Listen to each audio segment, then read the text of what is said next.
Hey, what's up there, YouTubers? It's me again, Brian, aka Gamer55551, and I am back with a My 2 Cent video for this week, for the week of March 6th to the 12th, where I take a look at a couple of stories and give you my thoughts and my opinion about them. And we got 4 stories to cover, including some interesting information coming out in regards to Gran Turismo 7, from its release date, from it being pulled from a store, not release date, from its where it stands on the sales charts, to being pulled from a digital storefront, to the issues regarding the microtransactions. We also have reports about how Babylon Fall has not become the success Platinum and Square Enix has hoped for, though. I'll give my thoughts on Sony's State of Play that happened this week, and of course, one of the big games, Teenage Mutant Ninja Turtles Cowabunga Collection, was recently announced, though. And if you're wondering where I got a lot of the information, though, links will be in the description of this video, assuming you're watching this on YouTube, though. But before we get started, though, I do like what I call the quick My 2 cents, stories that kind of caught my attention, but I'm not going to go into a huge amount of detail. So, the first one is that Nintendo has now officially revealed another set of their, Nintendo Lego set, this time involving Princess Peach, which looks very similar to what Lego Mario and Lego Luigi looked like, though. And, well, it looks like what it's just, the way Princess Peach is shaped is just weird in any way. But either way, it's another set. Those who like the Lego Mario set, though, should definitely keep an eye out on this one, though.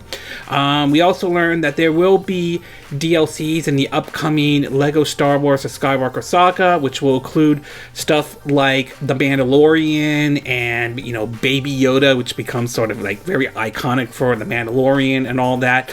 So, yeah, I know some people are a little iffy about DLCs, though, but it is what it is, unfortunately, though.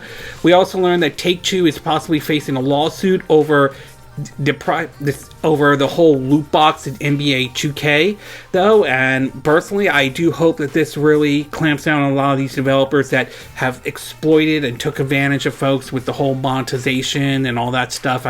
We've seen developers have tried to use microtransactions and go completely out of control, and I hope this lawsuit, in my opinion, though, succeeds in this way. We also learned that Universal Studios Hollywood will be working, at least in Los Angeles, though, will be working on its own Super Nintendo world, though, which is certainly nice, though. No word if it's going to be exactly how it is in Universal Studios in Japan, or if it's going to be the same thing or something completely different. It's unclear at this time. Supposedly the launch date is basically going to be around 2023.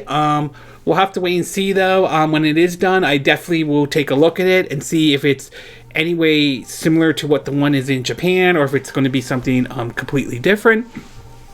We also learned that supposedly there is a trick in the game Elden Rings where you can actually pause the game. For those who are not familiar, though, supposedly you cannot actually pause the game in Elden Rings, though. So you really have, if you want to if there's something you had to do and anything, you really had to put your character in a spot where enemies are not going to gang up on you or anything like that. So it's an interesting trick, though. I've tried to see if it worked, though. I haven't seen any success with it, though. Maybe I'm doing something different or anything like that.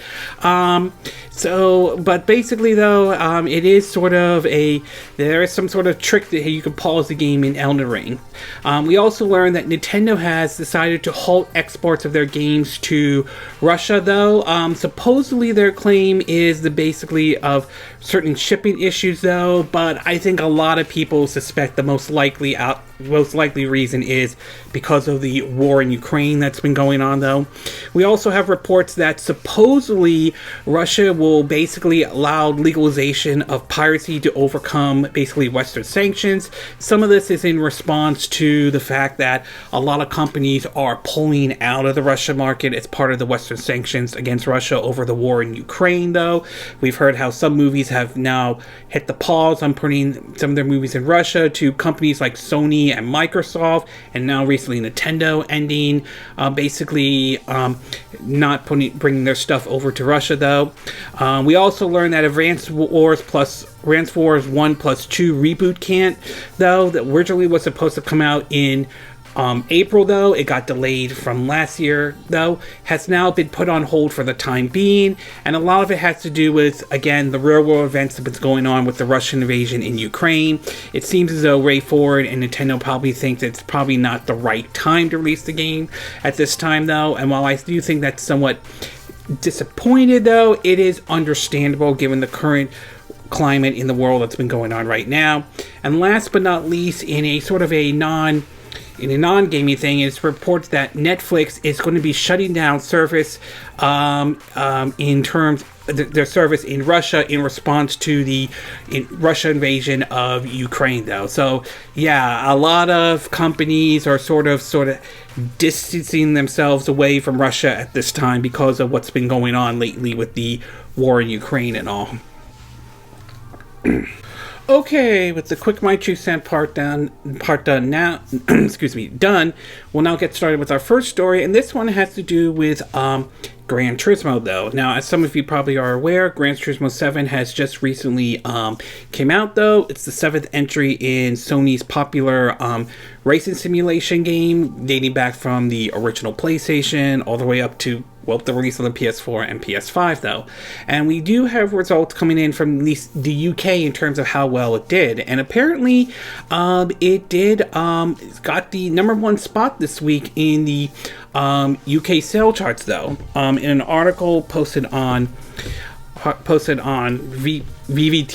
VCCF Tech, though, it reads that, as reported by Game Industry Biz, despite selling fewer units than its 2017 predecessor, GT Sports for PS4, the new Gran Turismo install managed to overtake Elden Ring's top position on the UK box charts for the week ending on March 5th. Of course, GT Sports launched at a time when the install base on the PS4 was much higher than it is now on the PS5.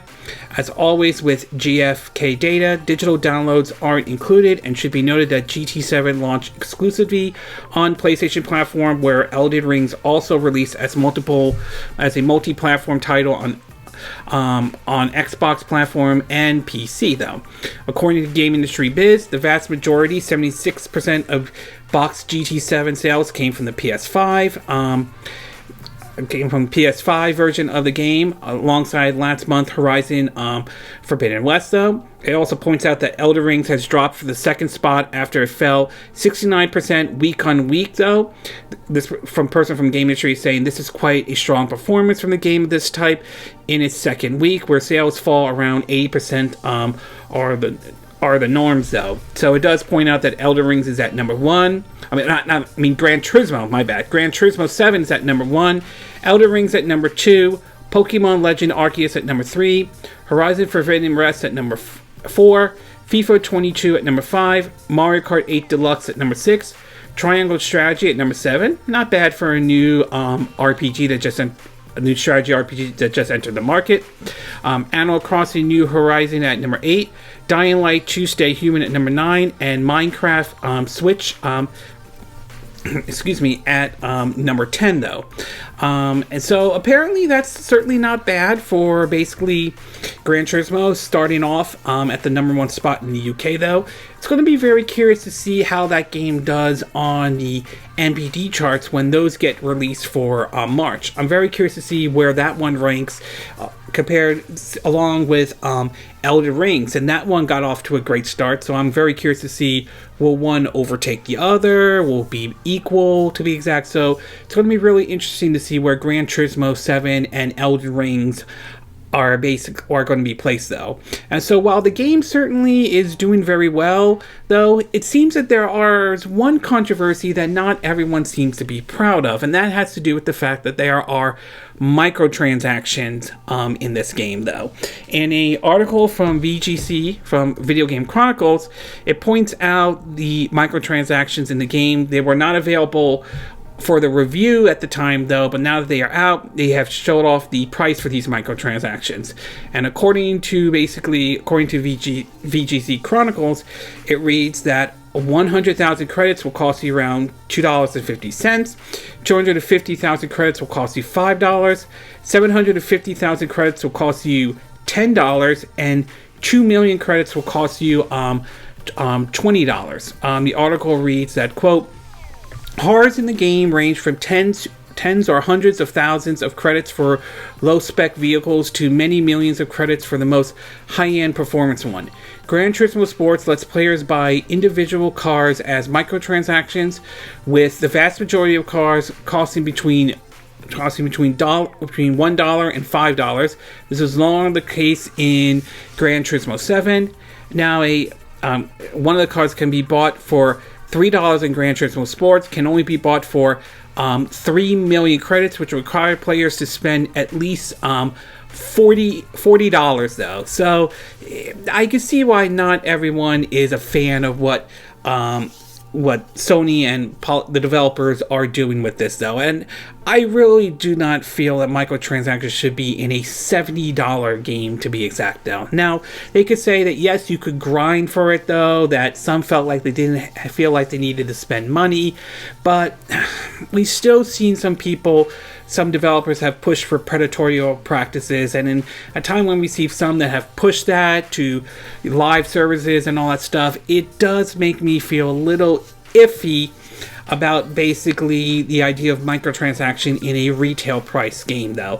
I mean, it's somewhat understandable or somewhat tolerable if it's a free-to-play type of game. I'm somewhat will tolerate that to a certain degree, but being this is a retail type game though, I'm a little iffy about them putting microtransaction in a $70 game, to be exact though. So little mixed on Sony's decision to do that though. And last but not least though, it seems as though Gran Turismo 7 has apparently been pulled from the storefront in Russia though. PlayStation hasn't announced a suspension or anything like that though, but let's be real though. I think we all know the reason why Sony pulled it though. It's because, and I said this during my quick my 2 cent part, the war in Ukraine is definitely the most obvious reason. So I think it's safe to assume why Sony pulled Gran Turismo 7 from the Russian PlayStation storefront though. So overall, seems to be Gran Turismo 7 seems to be off to a good start in the UK. Will be very interesting to see how it does on the NPD charts when those come out for March though. So that's great, that game's doing well, but yeah, I can still see why some people are not happy with the decision to incorporate microtransactions in what essentially is a retail game, a $70 game to be exact though. So I'm not a fan of that approach though, and I can see why some folks are not happy about it though. Okay, we're going to take a quick break, and when we get back, we'll get to part 2, and this one has to do with basically Babylon Falls, the new game from Platinum and Square Enix, and how that doesn't seem to be getting off to the best of start. So we'll take a quick break, and we will be right back.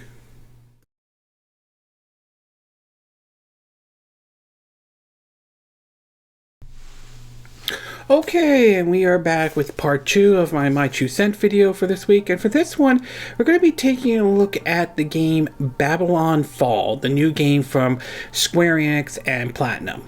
Now, when it comes to Platinum games, though, they could definitely produce a lot of good quality games, though. Some of their games I do enjoy, whether it's Vanquish, Astro Change, which is definitely a fun game on the Nintendo Switch, Bayonetta 2, Mad World and all. They can basically produce some very good games though. But at the same time, and also Nier Automata, I don't want to forget that one. But at the same time though, they are also known to produce some major flops, like The Legend of Korra to Teenage Mutant Ninja Turtles though. So when it was also revealed that Platinum and Square Enix, this was like I think it was like before Nier Automata came out, though, announced a game called Babylon Fall, though. It looked kind of interesting, though, and my interest kind of perked up to it, though, after the release of Nier Automata and how much I enjoyed that game.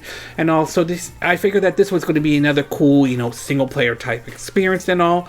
But when it was later revealed that a new trailer was shown, and it was basically now pushing more towards the live service, I think a lot of people's attention to that game kind of fell big time, to be exact, though. Not everyone was a fan about this direction to go, especially after hearing about what happened with, Marvel's Avengers and so forth. So, well, apparently the game has come out, and, well, let's just say the response has not been very good, and it sounds more likely, though, that this game may have become a flop for both Platinum and basically Square Enix, though. In several different articles, one from Tech Radar, it reads, there we go. It reads that, quote, Babylon Fall, the latest online hack-and-slash action RPG from Square Enix and Platinum Games, has launched to a thoroughly tepid reception, if I'm saying the name correctly. Released on the PS5, PS4, and PC on March 3rd, the game looks to have struggled to pull in an audience, peaking at only 650 concurrent players on Steam since launch. As press time, its PC player count is floating around a rather meagered 574 after dipping to a low of 66 a few hours earlier. Although the player stats on PlayStation consoles aren't available, we can likely expect a similar turnout for Sony's system. For comparison, even the ailing Battlefield 2042 has been able to constantly draw close to 2,000 concurrent daily players, despite seeing an exodus of fans since the bug-ridden game launched last year and slipped below the player count of the 9-year-old Battlefield 4. Reviews of Babylon Fall doesn't cast the game in a better light. User reviews on Steam are currently mixed, with several players admonishing its excessive microtransactions and graphics, while others have praised its core dungeon crawling gameplay loop. Even its Metacritic page remains all empty, with critics largely ignoring the title. Babylon Fall wasn't going to have an easy ride. The game release has been swamped by large AAA titles of the past few weeks, including Horizon Forbidden West and Elden Ring, which has almost single-handedly captured the attention of the gaming world. So to see this kind of game become like a major flop and all is kind of sort of disappointing to me, because I like Platinum, though. I do. I think that they can produce some really good games and all, but at the same time, they has been known to produce duds, though. And I could sort of say the same thing with Square Enix as well. While they can produce some great games like Octopath Traveler and Bravely Default 2 and the Final Fantasy VII Remake, this is a company that is also known for, I think, being obsessed with live services and basically setting expectations too high for a lot of their games. I mean, look what happened to Marvel's Avenger. That game was a live service, though, that many felt was maybe a single player game at the time, though, and that game flopped really hard, to the point that Square Enix basically blamed Crystal Dynamics, which many felt like they threw Crystal Dynamics under the bus. We know that Crystal Dynamics is working with the initiative on Perfect Dark, and many speculate that Microsoft could be up to buying them, though. We've seen that kind of situation happen before. We saw what happened with Guardians of the Galaxy, a game that I do enjoy, and I thought it was a good game, but didn't perform well at launch. And I think some folks feel that basically the reception that Marvel's Avengers may have had an impact on Guardians of the Galaxy, which wouldn't surprise me, though. So Square Enix themselves have had really basically has set expectations too high, or made decisions that aren't exactly great, like pushing the live service thing, though. And even Platinum has been talking about experimenting with live service or experience with other genes, though. I do wonder, with Babylon Fall not performing well for Square Enix and Platinum, I do wonder for Platinum if they're now going to have to rethink their strategy going forward, considering how poorly Babylon Fall has not performed for them, though. And it wouldn't surprise me if Square Enix blames Platinum, though, which would be very unfortunate, to be exact, considering that Platinum was the one that developed the excellent Nier Automata, though, and it's just really, really unfortunate what happened to this game, though. So overall, it's not surprising the game flopped, though, to be exact, though, but it's also, I think, a lot of the blame, while some of the blame does fall on Platinum, I think a lot of the blame also falls on Square Enix, ranging from setting expectations too high to basically their obsessions with live services, though, which I do think that Square Enix needs a change course on some of their decisions, though. As for Platinum, I understand they want to experiment with new things and all, but after seeing how Babylon Fall did not perform, they may want to rethink their whole, maybe experimenting with live services games and all that stuff. Live services games don't guarantee you're going to be successful or anything like that. We've seen developers push for a live services game and not all of them prove to be well. Anthem is a very good example. Also, having a game released around Horizon Forbidden West and Elden Ring, I kind of have to say that also didn't help the situation either, though. Okay, we're going to take a quick break. When we get back, we'll get to part 3, and this one has to do with Sony's state of play, or my thoughts about it. So we'll take a quick break, and we will be right back.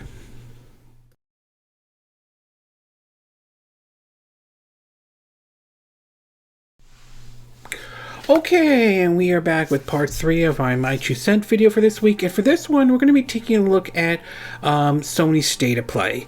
Sony's state of plays can sometimes be somewhat of a hit and miss. There are times when they're like, and there are times like, hey, I mean, this isn't so bad, though. It's sort of similar to my views of the Nintendo Directs, for example. There are times when Nintendo will put out a good Direct, and there are times when they'll put out a bad Direct, and Sony's state of play is no exception. And the latest one they put out, I would say, to me, it was okay. It wasn't exactly great. I won't say it was completely terrible, but it certainly wasn't. I won't say it was like it blew my socks off or anything like that, though. The state of play was focused on games that are coming from Japan that will be on the PS4 and PS5, and it was basically about 20 minutes long compared to the last Nintendo Direct that was about basically 40 minutes long, though. So what did they announce at Sony's state of play? Basically the games that they announced was a game called Primal, if I'm saying the name correctly. It's a new game from Capcom that is basically a multiplayer game where you are in suits that look like something ripped out of Anthem while taking on a horde of dinosaurs that have, attack like a city or something like that. It's a multiplayer co-op, I would say. I mean, it might appeal to some people. It just doesn't really click with me as much, though. We saw another video of Ghostwire Tokyo. That's one I'm definitely looking forward to trying out, though. So that one's good.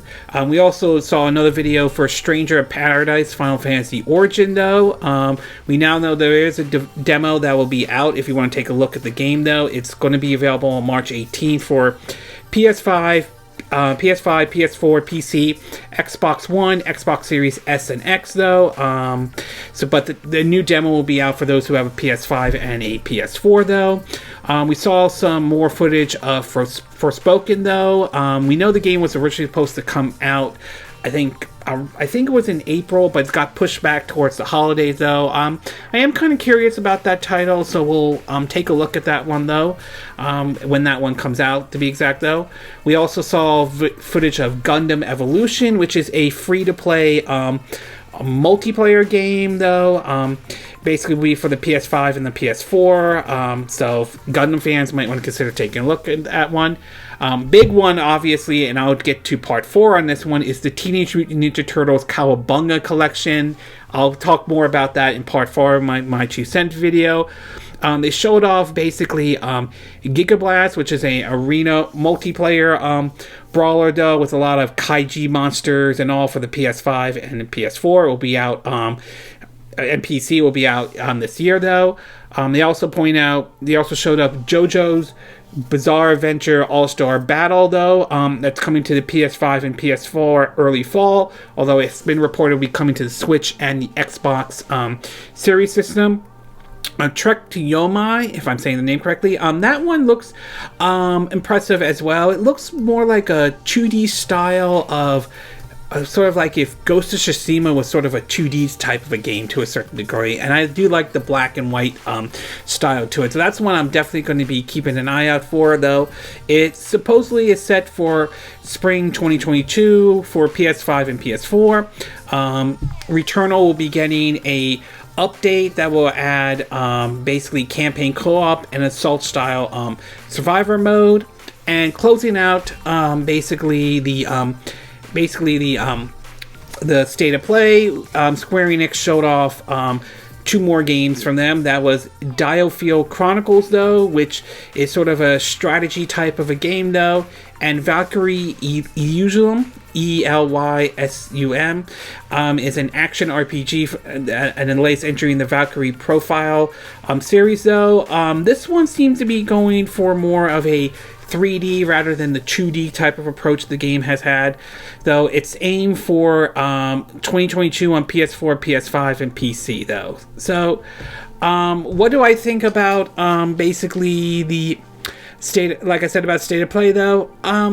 Outside of the Cowabunga Collection, Ghostwire Tokyo, and maybe that Valkyrie Elysium game, I would have to say my thoughts on this one was, like I said, it was okay, though. I mean, there weren't, I won't say it was bad. There weren't any terrible announcements, to be exact, though, but some games I'm just not 100% sure about. The new one from Capcom, though, I'm not really 100% sold on that one, or the Gundam one, to be exact, though. Tokyo Ghostwire, or Ghostwire Tokyo, we saw really a whole lot of information. I'm pretty much sold on that one, though. Stranger Paradise could be a good game. I'm definitely getting sort of a Neo vibe out of it, though, but I'm not sure at this time. But I just feel like outside of just a couple games, this one just didn't really click with me as much, though.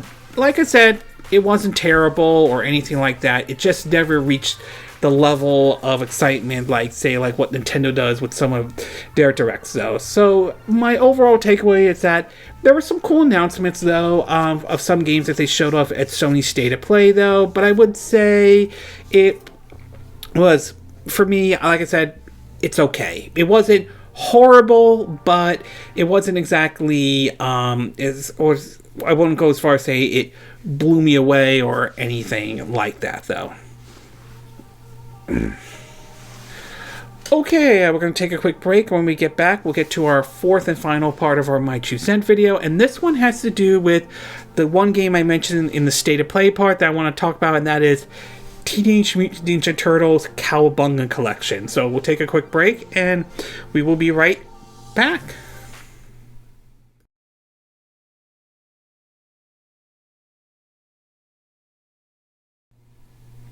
Okay, and we are back with our 4th and final part of our My 2 Cent video for this week. And for this one, I'm going to be taking a look at one of the games that was announced at State of Play that, while that was shown off during Sony's State of Play, though, it's also coming to multiple platforms. And that is Teenage Mutant Ninja Turtles, the Cowabunga Collection, though. Now, as a child of the 80s, though, I grew up watching stuff like Teenage Mutant Ninja Turtles and Ghostbusters. I remember playing Teenage Mutant Ninja Turtles 2, the arcade game, at a time at a Chuck E. Cheese, to basically playing the arcade game on the NES when that came out. I also remember renting the Manhattan Project and Turtles in Time, though, so those were definitely fun memories, though. So it was kind of interesting to hear Konami announcing that they were going to bring these games over. They announced it during the State of Play, but also bringing it to basically multiple platforms. And as someone who grew up playing these games and watching Ninja Turtles back then, though, this definitely puts a smile on my face, though.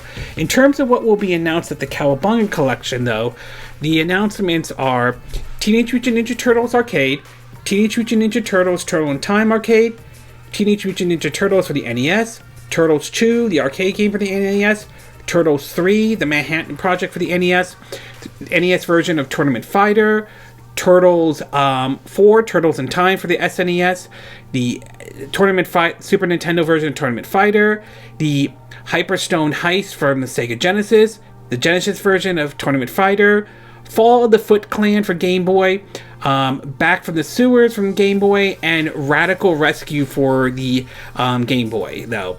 There has been mentions that each game will include both the Western and Japanese version, except for Teenage Mutant Ninja Turtles Arcade and the NES version of Tournament Fighters, which didn't have a Japanese version.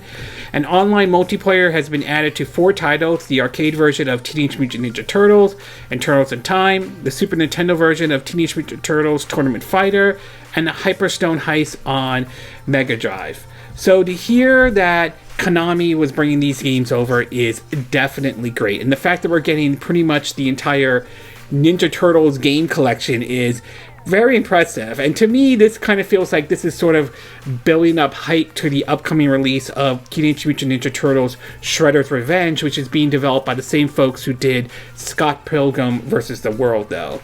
So it's definitely nice that they are bringing these games over, and I'm looking forward to playing them, ranging from the arcade version to the original NES version, though. I mean, this is sort of like bringing back childhood memories and all. Supposedly we know that there's going to be a physical version, and it's going to be like around $40, which is certainly nice, though. And we know it's coming to the Switch, so if a physical version has come to the Nintendo Switch, which I believe more likely it will, I'm definitely picking up the Switch version itself, though. And it's certainly nice to see Konami bring something like this over, even though Konami has reputation is not exactly great, and that has to do with a lot of the decisions that Konami has made in the past, though. And the whole push for the Pinko machine stuff, though. But it's certainly nice that this is definitely one good thing Konami has done. And I certainly am happy to see them actually doing that, though. Hopefully it does well enough, though, that perhaps it helps builds up hype for Shredder's Revenge and all that. And I certainly wouldn't mind seeing the Ninja Turtles basically used in, say, like, if they ever do like an RPG or an action RPG. I think that could actually work if done correctly, though. So it's certainly nice that this entire collection has been announced, though. I just wish that maybe they could maybe do something like, I would love to see a port of like maybe or a remaster of the Simpsons arcade game. That was also a good game back then that I remember playing, though. So overall, I would have to say I'm very happy about this collection, though. I will say it was probably one of the big highlights for Sony's State of Play that they did, though, and I'm looking forward to this game. And there's no doubt in my mind that this Cowabunga Collection, though, is definitely building up hype for the upcoming Teenage Mutant Ninja Turtles Shredder's Revenge. Okay, this concludes my 2 cent video for this week. And again, these are my opinion. What are yours? What are your thoughts about Gran Turismo 7 doing well in the UK sale charts, though? Are you pleased that the game is doing very well? Are you looking forward to picking it up, though? Are you curious to see where it will be in the MPD charts when they come out, though? Does the microtransaction in any way bother you, or it doesn't bother you at all? And your opinion on them pulling the sales of Gran Turismo 7 for Russia? Are you surprised by this, or are you not surprised by this, especially considering the whole conflict in Ukraine and all? What are your thoughts about Babylon's Fall possibly flopping, though? Are you surprised by this? Are you not surprised by this in any way? Do you think that Square Enix needs to rethink their strategies, ranging from pushing from live services to raising expectations too high for their single-player games in any way? Do you think Platinum may want to rethink their strategy of doing any live services going forward, though? What are your thoughts about Sony's State of Play? Were you happy with what Sony showed during that 20-minute presentation? It's focusing on games from Japan, though. Were you disappointed in any way? Were there any particular game that you were looking for? And what are your thoughts about the Teenage Mutant Ninja Turtles Cowabunga Collection? Are you looking forward to picking that game up, though? Do you know which version are you planning to pick up, though? And do you think this will build up hype for Teenage Mutant Ninja Turtles, the upcoming Ninja Turtles Shredder's Revenge in any way? Do you agree with what I said in this video? Do you disagree? Do you have a difference of opinion? As always, sound off on the comment section below. Let me know what you think. And if you do like this video, I hope you hit the like button. I would appreciate it. And I hope you do subscribe to my YouTube channel. If you do, make sure you hit the bell icon for notifications of any new videos I put up. Also, feel free to share this video if you want to, and feel free to donate to my channel if you like. You could do it through PayPal me or Patreon. Links will be in the description of this video. And I will see you again next time when I do another video. Hopefully that'll be soon. Until then, from Southern California, wish you all a good day then. Bye!